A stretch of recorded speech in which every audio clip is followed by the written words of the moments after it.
भिखारी हैं कि ये सरकार की चमचे पालतू तीतर हमें यहाँ भीख देने के लिए आ रहे हैं। हम भिखारी है कि नहीं? सही बात है। गलती किसकी है?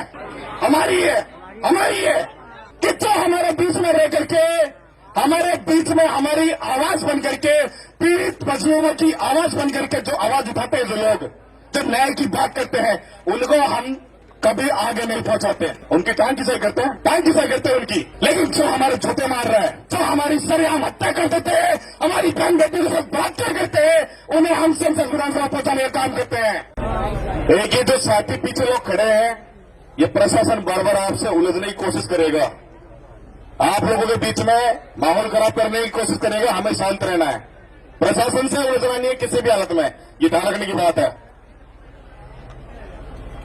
दूसरी बात, अभी कुछ देर पहले राजस्थान सरकार के कैबिनेट मंत्री खाजूवाला विधायक गोविंदराम मेघवाल जी हमारे बीच में आके गए। यहां पे वार्ता चली थी कदम के ऊपर।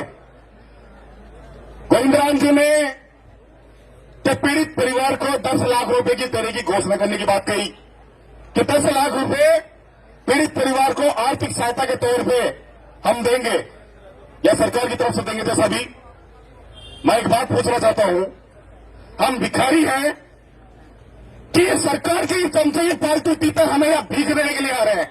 हम भिखारी हैं? हम भिखारी है क्या? हम अपना हक मांग रहे हैं, हमारे भाइयों की हत्या कर दी गई है और ये भिखारी समझ के यहां भीख देने आ रहे हैं। ये विधानसभा में जाके आज विधायक बन के बैठे हैं, आज कैबिनेट मंत्री बन के बैठे हैं, ये भीख देने आ रहे हैं। ये विधानसभा में ये हमारे बड़े मंचों के ऊपर जाकर कहते हैं कि हम दलित हितैषी है। अरे तुम्हारा कहां है वो जमीर मर गया तुम्हारा कि ये समाज, तुम्हारा अपना समाज, तुम्हारे अपने परिवार के 2 भाइयों की बड़ी बेरहम तरीके से, बिना किसी गलती से, बिना किसी वजह से उनकी हत्या कर दी गई। और ये सरकार के ये नुमाइंदे, ये सरकार के, ये हमारे परिवार के, ये कहते हैं कि हम प्रतिनिधित्व करते हैं इस मेघवाल समाज का, इस अनुसूचित जाति का। ये विधानसभा में बैठे ये कैबिनेट मिनिस्टर, ये पार्टी के पालतू तीतर बने बैठे हैं, जिन्हें चिंता है आगामी चुनाव में इनकी कुर्सी न छिन जाए, इनका टिकट न कट जाए, ये चिंता है इन्हें। लेकिन हमारे लोग भी नहीं सुधरते। ठीक है, वोट तो उन्हीं को देंगे जो हमारा, मैं कल एक बात कह रहा था कि जो हमारा शोषण करता है, जो हमारे जूते मारता है, जो हम पे सूर लगाता है, जो अत्याचार करता है, उसे हम वोट देकर के जिता करके विधानसभा संसद पहुंचाते हैं। है कि नहीं? सही बात है। गलती किसकी है?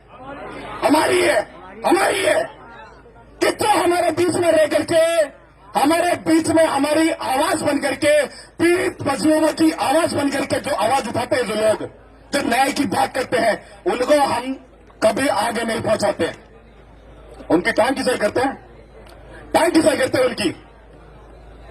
लेकिन जो हमारे जूते मार रहा है, जो हमें गाली दे रहा है, जो हमें घोड़ियों से नीचे उतारते हैं, जो हमारी सरेआम हत्या कर देते हैं, हमारी बहन बेटी के साथ बलात्कार करते हैं, उन्हें हम संसद विधानसभा पहुंचाने का काम करते हैं। सही बात है, सही बात है। आज भी आजादी के 3 दिनों के बाद भी हमारे लोगों को घोड़ियों से नीचे उतारा जाता है, अनुसूचित जाति जनजाति के दूल्हों को घोड़ियों से नीचे उतारा जाता है। बड़ी शर्म की बात है कि आजादी के बाद में भारत के संविधान, जिससे पूरा देश चल रहा है, इस कानून व्यवस्था के अंदर, इस सिस्टम के अंदर आज भी ऐसे सामंतवादी, ऐसे लोग हैं, ऐसी ओछी मानसिकता के, संकीर्ण मानसिकता के लोग जो आज भी इस तरीके की घटनाओं को अंजाम देते हैं। हो सकता है मेरी बात को सुनकर के बहुत से साथियों को बुरा लग रहा होगा, लेकिन कड़वा सत्य है ये कि रोज आए दिन अनुसूचित जाति जनजाति के लोगों को एक जाति के तहत उन्हें टारगेट बना करके उनके ऊपर जुल्म किया जाता है, उनके ऊपर अत्याचार किया जाता है। भाई हमारे जालौर की घटना सुनी आप सभी ने, मटकी कांड हुआ था कि एक छोटे से बच्चे को, स्कूल के बच्चे को केवल मात्र पानी की मटकी छूने के नाम पर उसको मौत के घाट उतार दिया जाता है। पाली जिले के बाली के अंदर मूछ रखने के नाम पर जितेंद्र पाल मेघवाल, उसकी हत्या कर दी जाती है। एक कार्तिक बिल हमारा भाई शिविर के अंदर जो समाज की आवाज को बुलंद करने का काम करता था, अन्याय के खिलाफ अपनी लड़ाई को मजबूती के साथ में लड़ने का काम करता था, उसको मौत के घाट उतार दिया जाता है। ऐसा ही नहीं, पूरे राजस्थान में किसी भी कोने में जाके देख लीजिए, जातिवाद के नाम पर आप लोगों पे, हम लोगों पे अत्याचार किया जाता है। फिर भी हम लोग नहीं सुधरते।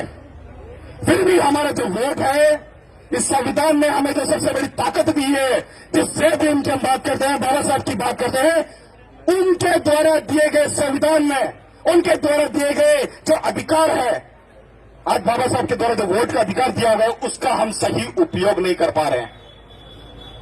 हम जब भी उनके नारे लगाते हैं, नीला झंडा हाथ में लेकर, नीला तौलिया गले में डाल करके हम निकल पड़ते हैं, लेकिन उसका सही उपयोग हम करना नहीं सीखे।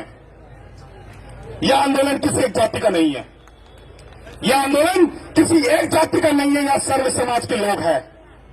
यह आंदोलन किसी एक विशेष पार्टी का नहीं है, ना कांग्रेस का है, ना बीजेपी का, ना अन्य किसी पार्टी का है। क्योंकि भाई हमारे मरे हैं, दुख हमें है, और रोज आए दिन जब हमारे लोगों को मौत के घाट उतार दिया जाता है, हमारे लोगों को प्रताड़ित किया जाता है जाति के नाम पे, तो दुख होता है, पीड़ा होती है, दर्द होता है। आज अगर मैं कहना चाहूंगा, कड़ी बात करूंगा, बहुतों को बुरी लगेगी, यार रवि जी ऐसी बातें कर रहे हैं। आज अगर यही घटना किसी और समाज के साथ में होती ना, इसको चामान का, इसका नक्शा कुछ और होता। मानते नहीं बात? अगर यह घटना किसी और समाज के साथ होती तो इसको चामान का नक्शा कुछ और होता। पूरे राजस्थान के अंदर इस चीज की गूंज उठनी होती, ये सरकार भी रोड पे होती। और रही बात मांगो की, तो सरकार मांगे भी मानती। क्या आपको मालूम है, जब कन्हैयालाल दर्जी की हत्या की गई उदयपुर के अंदर, लाइव मर्डर वाला मामला था जिसमें आरोपी मुसलमान था, सरकार 24 घंटे के भीतर वहां पहुंच करके उनके दोनों बेटों को 50-50 लाख रुपए का मुआवजा, दोनों बेटों को सरकारी नौकरी देकर के आती है। यही राजस्थान के यशस्वी मुख्यमंत्री। लेकिन आज हमें यहां 4-4 दिन हो गए धरने पे बैठे हुए, 5 दिन घटना को हो गए। कितने शर्म की बात है कि हमारी आवाज को उठाने वाला कोई विधायक, कोई मंत्री, कोई मुख्यमंत्री नहीं है। हम लोगों ने ये तीनों पैक्ट की जो खरपतवार है, ये आरक्षित सीटों से जीते करके इनको हमने विधानसभा और संसद में बिठा दिया, जो किसी भी प्रकार से हमारी आवाज को उठाने का काम नहीं कर रहे हैं। साथियों, समझने की बात है, मैं फिर कह रहा हूं, अपने वोटों का जो आपको अधिकार मिला है वोट का, इसको समझ जाए, इसको सही ढंग से इसका उपयोग करना सीखते हैं। अन्यथा वो दिन दूर नहीं, जिस दिन हमारे विरोधी, हमारे विपक्षी जो लोग हैं, हमारे घर में घुस करके हम पे अत्याचार करेंगे, हम कुछ नहीं कर पाएंगे।